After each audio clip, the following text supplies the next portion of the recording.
Welcome to episode 92 of the Business SOS podcast. This is Rich Sierra, president of the Florida Small Business Legal Center. Very excited as we inch closer and closer to episode 100, a very exciting milestone that I set up close to a year and a half ago. So I'm very excited about that as we get closer to it. If you want to reach me, my email is rich@richsierra.com. Again, it's rich@richsierra.com. And today we're going to talk about what is the real cost of suing someone. Oftentimes, and again, I've been doing this for 20 years, I get emails and calls saying, I want to sue someone. Let's go ahead and sue them. And there's a misconception about how easy it is or how difficult it is to do. And there's a lot of misconceptions about that. And I want to talk to you about that in terms of the decision that goes into actually filing a lawsuit against someone and the cost involved with it and the decision-making process. There's some misconceptions with that. So I want to talk to you about that, specifically regarding cost, stress level, financial strain, and more importantly, the disruption on your business. So let's talk about that today. What is the cost of a lawsuit? I mean, it can range, from $3,000 to more than $200,000 or beyond, depending on the type of complexity of the case. In a small business matter, breach of contract case, I've seen cases that, cost $25,000 to take it all the way to trial. There might be a smaller case. Cases that are more complex can go to $50,000, $150,000, even $200,000 in legal fees. And the question is, why it's so expensive to take a case all the way to trial? And I'm going to break that down for you.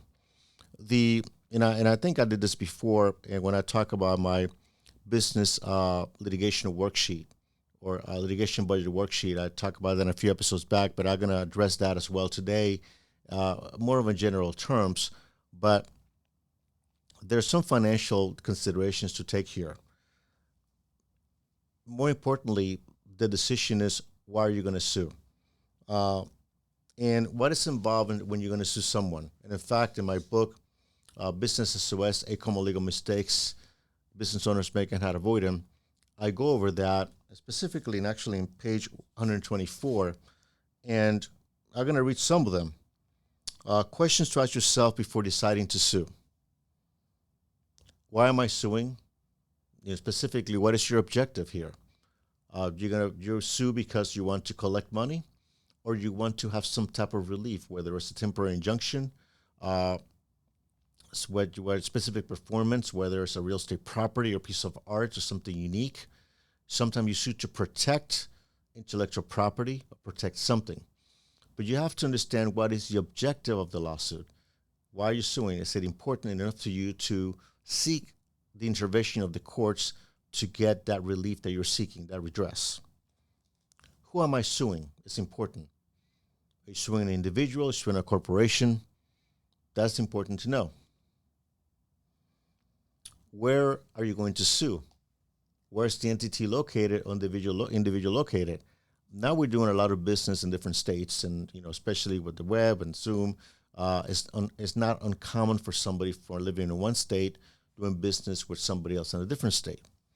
So if you're going to sue someone in a different state, there are a lot of different considerations to take place regarding jurisdiction, whether or not what is going to be the cost of suing there, and also a local counsel you have to hire to sue in that particular location. Or whether the actual entity is local.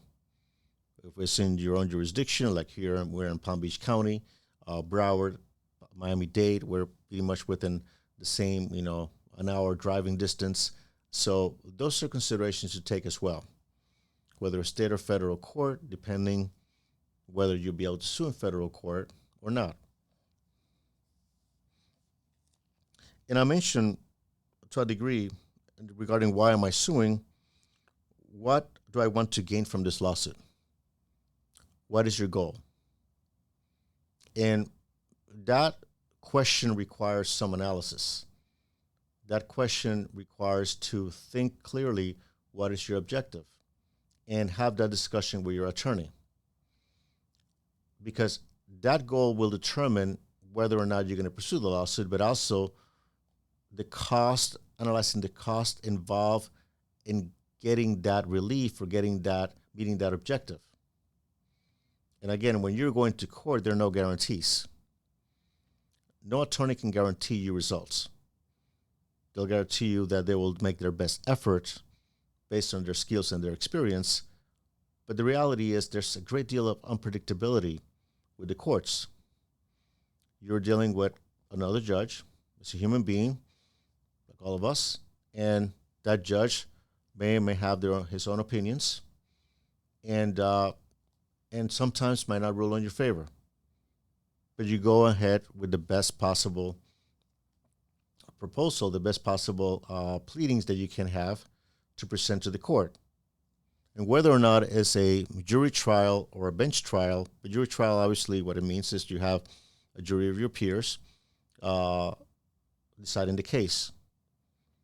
Or you have a bench trial, which is a judge will make the decision. If the case goes to trial, because most cases, especially in business litigation, they get resolved before going to trial. That's the reality. There's a lot of reasons for that. What is going to cost me? That's what we're talking about today. What is the cost of the litigation? And there are a lot of costs involved in filing a lawsuit. Obviously, you have your attorney's fees involved. If it's going to be, whether it's a flat fee, hourly fee, contingency fee, hybrid, there are many different models of how the attorney can get paid. You also have vendors that get paid outside of, in addition to the attorney. That includes co-reporters if you have a hearing, deposition transcripts that you may have to order in order to preserve the record and file it with the court. There might be exhibit companies or copy service companies. You have a large amount of copying to do, although a lot of times we do everything electronically. Most of the time we're doing that. But in order to present evidence to the court, sometimes you have to make copies, and there might be some large volume of documents that you have to prepare. So you go to a litigation copy service to prepare those for you, simply because it might be more efficient. You might also have to have an AV company, audiovisual company, to come in and bring some equipment that you rent into the courthouse to present evidence to the courthouse, to the jury or the judge. So those are outside costs that you might have to incur depending on the type of case that you have. Another cost that you would probably incur, or depending on the case, especially dealing with damages, is expert witnesses.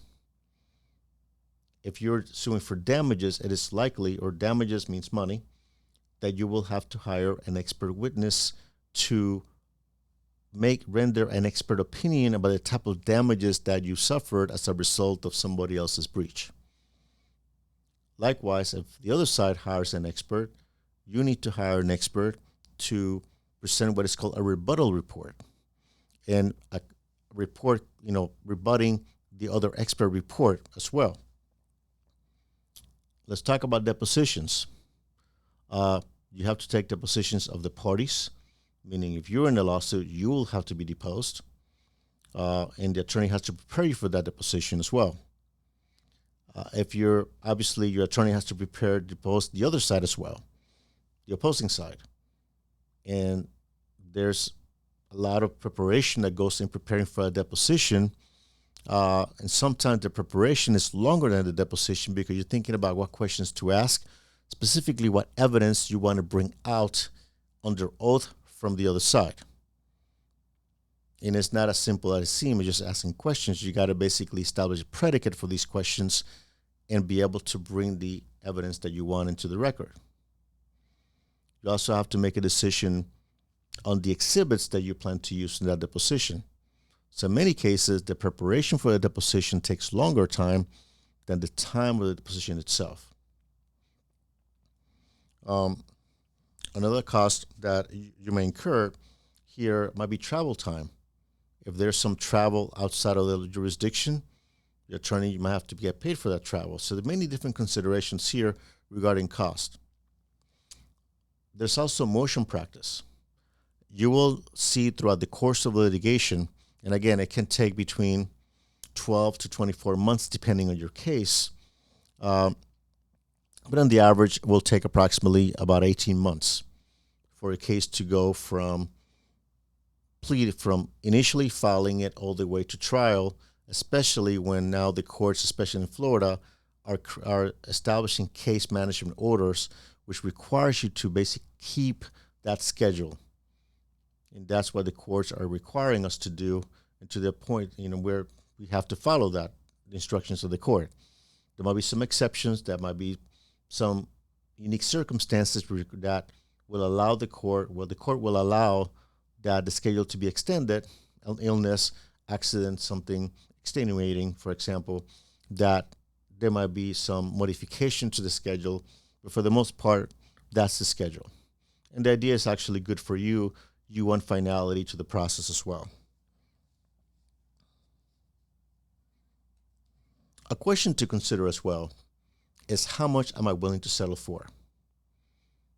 And again, that's a decision to discuss with your attorney.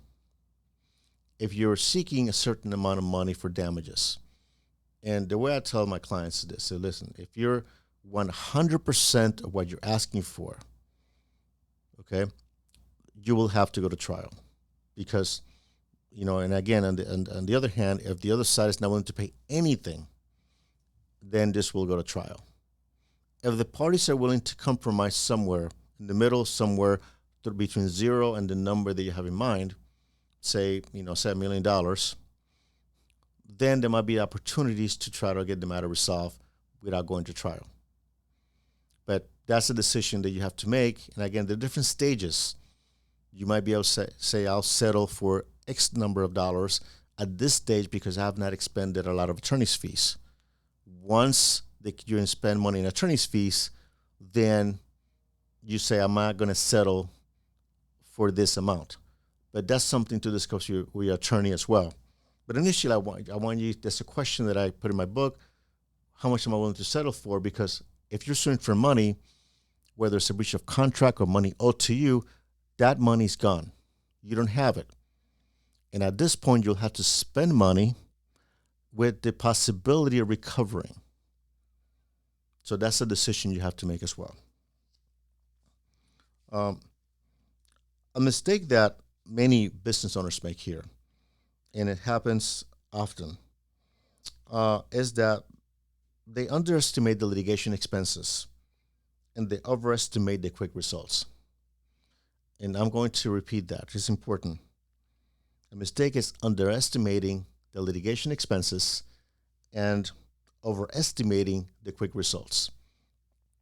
Oftentimes, I get clients telling me, Rich, if we file the lawsuit, they're going to settle. They don't want the lawsuit. And I make it very clear that that usually does not happen. That just by the fact that you filed the lawsuit, the other side is going to capitulate and say, okay, let's go ahead and settle quickly. I wish it happened. It doesn't happen very often. I make it very clear. What happens in this case is when somebody files a lawsuit, in many cases, what the other side does, they retain counsel and they sue you back. They do a counterclaim. And when that happens, that could double your legal expenses, because not only you're pursuing a lawsuit, but also you're defending a lawsuit as well. They have nothing to sue me for.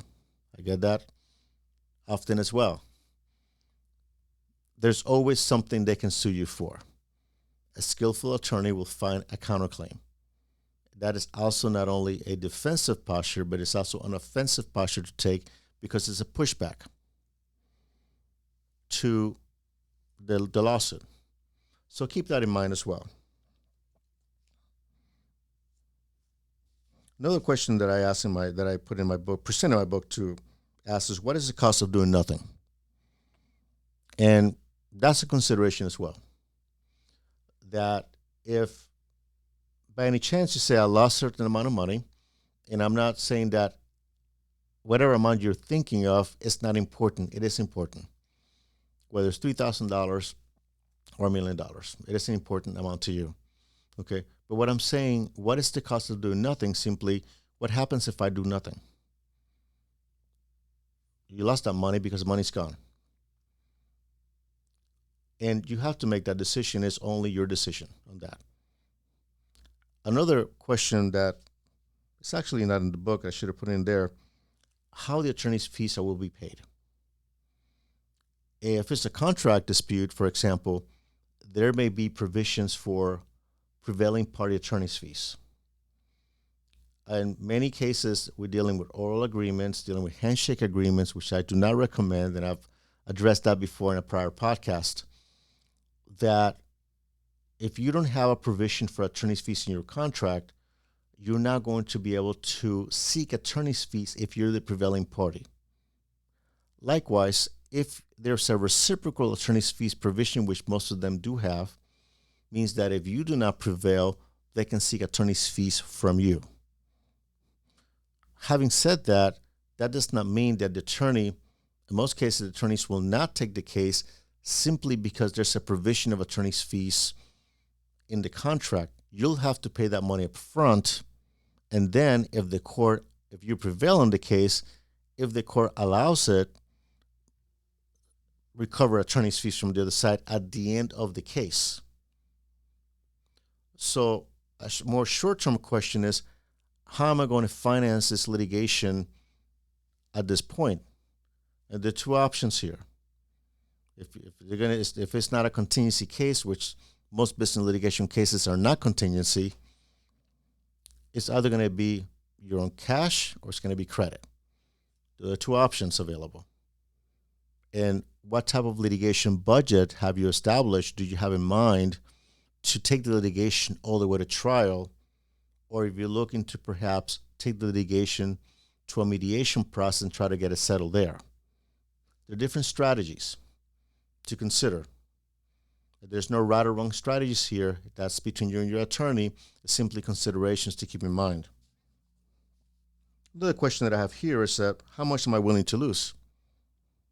You lost that already. Whatever money that is owed to you, it is gone because you got to seek recovery. You need to seek an intervention from the court to get seek recovery from that amount. Are you willing to lose that? I'm not saying that. It's a yes or no answer. It's up to you. There's no right or wrong answer here. That's what I meant. But the point is, it's something to think about. And if you're talking about a certain amount of attorney's fees, is there anything else I'd rather use the money for? Again, there's questions that I present in my book simply to give you some thought and for consideration. Litigation is very stressful, and it should be used as the last resort. I do quite a bit of litigation in my practice, but it's stressful. It is stressful on you, clearly stressful on the other side, but that's between them and their attorney. But from a psychological perspective, and I'm not a psychologist, it just creates a tremendous amount of pressure on the individual who's in the litigation process because you're not doing this for a living. You're the one that is pursuing this, and it's going to take a great deal of your mindset thinking about the lawsuit as well. So you got to be prepared for some stress along the way because this is a marathon. It's not a sprint. And there are going to be rulings, and I addressed this before our prior podcast, that sometimes rulings will not go your way. There are going to be a lot of different motions that are going to be presented to the court. There's going to be a lot of hearings that throughout the course of the case, and you're going to win some hearings. You're going to lose some hearings. It's just par for the course. And you got to be prepared for that give and take and that stress. There's also going to be interrogatories that you will have to answer under oath. So, I often when I get interrogatories from my clients, I get the question, why are they asking me these questions? Do I need to answer them? And the answer is yes, for the most part. There are some questions that can be objected to, There's some questions that are privileged, like attorney-client communication. Questions about mediation cannot be, asked, and obviously the attorneys will not ask those questions. There's some exceptions to what questions you can answer in the discovery, but you're going to feel that your privacy is being intruded upon based on the questions that are asked in interrogatories, and likewise with the discovery of document production that are going to be asking of you. So you're going to be in the defensive, you're going to be out of your comfort zone. Your attorney will help you navigate those challenges, but be prepared for that. By the same token, the other side is getting discovery as well. And I talked earlier today about the unpredictability of litigation. Litigation is unpredictable. Unpredictable as to the outcome, but also as to the facts that come into the case. It's important to understand something. As attorneys, especially litigation attorneys, we all have access to the same law. We use pretty much the same law libraries. We use Lexis, we use Westlaw. So we have access to the same case law.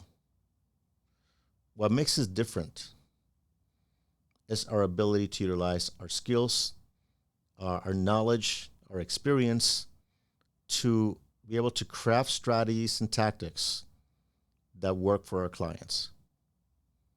That's the difference. We have the same license. Again, we have the same case law. So that's the difference that we bring to the table. Understanding your goals, understanding what you want to accomplish in the lawsuit, and how to get there the most cost-efficient way possible, the most tactical way possible. That's what sets us apart. Because there are many right ways of doing things in litigation. But in most cases, you have budget constraints. In most cases, pretty much in most of my cases that I have, very seldom the client has unlimited resources to pursue every single available option. So you have to prioritize what you're going to do to what is the most effective tool that you have. Because we all have the same tools. It's how those tools are utilized to help your case and to meet your objectives. It's also important that you communicate your expectations with your attorney. If by any chance the goals that you had initially changed throughout the course of litigation because of new facts that came up, new circumstances, a deposition that came up that perhaps some facts did not come in your favor, it is important to communicate with your attorney if there is a change in your goals or your objectives so the attorney can make those adjustments if necessary. So that is very important to have in mind, that you and your attorney have to be on the same page in what you're trying to accomplish. There's going to be I mentioned stress earlier today, kind of an emotional impact to litigation. For, especially in a lawsuit that you're initiating, if you're defending the lawsuit, and perhaps in the next episode I'll talk about defending the lawsuit, but it applies to both circumstances in this case. There's going to be an emotional toll if you're involved in a case, in a lawsuit. If you're suing because you want to make sure everything goes your way clearly, if you're defending the lawsuit, you're saying you're concerned about anything that happened with the court, anything that's a court hearing. And again, there's unpredictability because the decision is made by one individual, and sometimes it can change the course of the case. So how to manage the stress, obviously it's a whole different podcast in and of itself. I think the best way I can tell you is that maintaining communication with your attorney is very important. Making sure that you know what's happening in the case. If you do not understand something about the case, have your attorney explain it to you. Sometimes calling the paralegal. Paralegal can give you some updates as well. In the case, having biweekly meetings with attorney, whether it's a 15-minute call, 10-minute call, just to having that communication to keep your price of the case. That's the best way that I can tell you to manage the case, manage your stress, is knowing. But also, don't think about this all the time to the extent that you can, because it's a marathon. You're talking about a 12 to 18-month period, and every single day cannot be focused on that. Your attorney's going to be doing his or her job. So the attorney will call you when he needs you. So if you don't hear from the attorney, get an update. For the most part, they're doing their work. A lot of things go behind the scenes, but you don't have to see everything that they do behind the scenes. It's like the analogy I can give you, which is not the perfect analogy, it's the only one I can come up with right now. When you go to a restaurant, order a meal, you don't go back to the kitchen and see how they're preparing the meal. Okay, they just give it to you, serve when it's ready. Same thing here. There's a lot of things that we do behind the scenes, a lot of drafting that we do, a lot of refinement, a lot of proofreading, coordination of hearings that is done between attorneys and paralegals, a lot of activities happening behind the scenes that you're not aware of and you don't have to be aware of. That's where you hire us to do the job.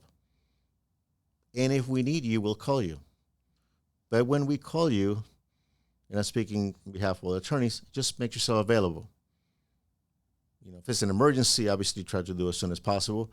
But if it's something that can wait a day or two, just make yourself available, talk to the attorney, because the attorney might need some information from you to make some decisions going forward.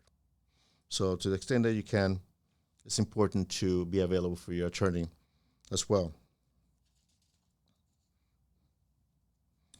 How can you avoid the high cost of litigation, of suing someone? I talked about this before. There's alternative dispute resolutions. The only way you can avoid the cost of lawsuits is try to resolve it as soon as possible. That's really the only answer that I have for you. And there are ways of doing that. You can do it through negotiations with the attorney. You can do it through a mediation. Excuse me, and I'll talk about that before as well. That you have a neutral party that is paid. Could be a retired judge or a attorney who's a certified mediator, who will try to find a way to get the matter resolved at that point and provide closure to the case. But once you're in it, it's difficult to reduce the cost if you have active litigation. And the sad part about this is that the type of legal work we have to do is the same for a $25,000 case in terms of damages to $1 million plus case. We still have to do the same discovery, the same motion practice, the same depositions, depending on the parties. So the way that you can try to reduce is try to streamline it to the extent that your attorney can, but also let your attorney know, listen, I can only go this far. What can we do to try to get it resolved at this stage? So your attorney should work with you, say, okay, this is what you have. Let's develop a strategy to be able to get you to this point and then negotiate something at this stage. But you have to communicate with your attorney what are your goals and what are your limitations, so that way your attorney can develop a strategy around that and apply the strategy, implement the strategy in the case. One more point I want to make to you is that a good portion of the cost of litigation is created by the opposing party. What do I mean? So you're a plaintiff in a lawsuit. You're suing someone for breach of contract. So the defendant gets an attorney, and then the attorney will say files a lawsuit against you, counterclaims. Then your attorney has to basically now prepare pleadings to defend that lawsuit. There's also depositions that the defense counsel will want to have, say, 10 witnesses, and I'm using that as an example. that they want to take depositions. Clearly, you can object to some of those witnesses if they're irrelevant, but they have the right to take depositions. Maybe it's not a witness that you're interested in, your attorney's not interested in, but they have the right to present their case. In that case, say I'm your attorney, I have to appear at the deposition, prepare for that deposition of that witness, and do what is called cross-examination of that witness, or do also a cross-deposition of the witness, somebody that perhaps I was not interested in. So that was cost that you'll have to pay, even though you were not planning to. So a lot of the work, a lot of the legal fees are created by the other side. And your attorney can explain that to you, but just understand that sometimes we have to respond to motions, we have to respond to pleadings, we have to reply to various responses that they have in opposition to our motion. We have to reply to that and do additional legal research. So it's a lot of work that we have to do that is generated or created in a response to the other side's actions. So going back to the original topic, what is the real cost of suing someone? It's expensive. I'm not going to mince words here. It is expensive to file a lawsuit. It is expensive to maintain a lawsuit. Lawsuits sometimes are necessary. I do quite a number of them. But we go through the question, do you want to do this? The answer is yes. We'll go forward and go full force. But it's important that before that decision is made, give it some thought. And talk to your attorney about it, because once you're in it, it's difficult to get out of one. Not impossible, but in some cases, and leave you this point, say you're in the middle of a lawsuit, and say the other side has taken depositions, they already have expended money in the case, and then you decide, I don't want to do this anymore. I want to dismiss the claim. It's not that easy. In order for you to do that, you need to get the agreement of the defense side that, yes, you can dismiss the claim with each party paying their own fees and costs. This is very important. I'm only talking about Florida here. If you don't do that, say, I don't want to do this anymore, you dismiss the lawsuit, the other side has the right to seek attorney's fees from you, even though you dismiss the case. So it's important to understand that and tell your attorney, if you're at a certain point in the litigation, you do not want to pursue it, it is important to let your attorney know, to see what the attorney can work out to have a clean break.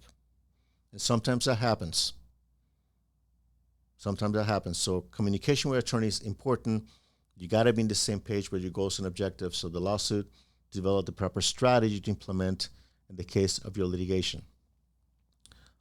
This is good for episode 92. I really want to thank you for listening today. I hope this was helpful to you.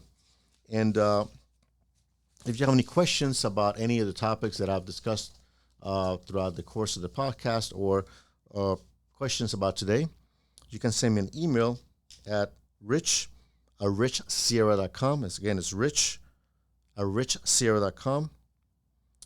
If you want to call our office, our number is 866-842-5202. If you want to learn more about our legal services, my website is floridasmallbusinesslegalcenter.com. Don't forget to subscribe to our podcast. If you like it, follow us. Leave us a review. Also share with your friends. If you want to watch the video of this podcast, we're at youtube.com/@RichardSierra. And remember that my book, Business SOS, 8 Common Legal Mistakes Business Owners Make and How to Avoid Them, is available on Amazon, Barnes & Noble. You can ask for your local bookstores as well. Until next week, this is Rich Sierra.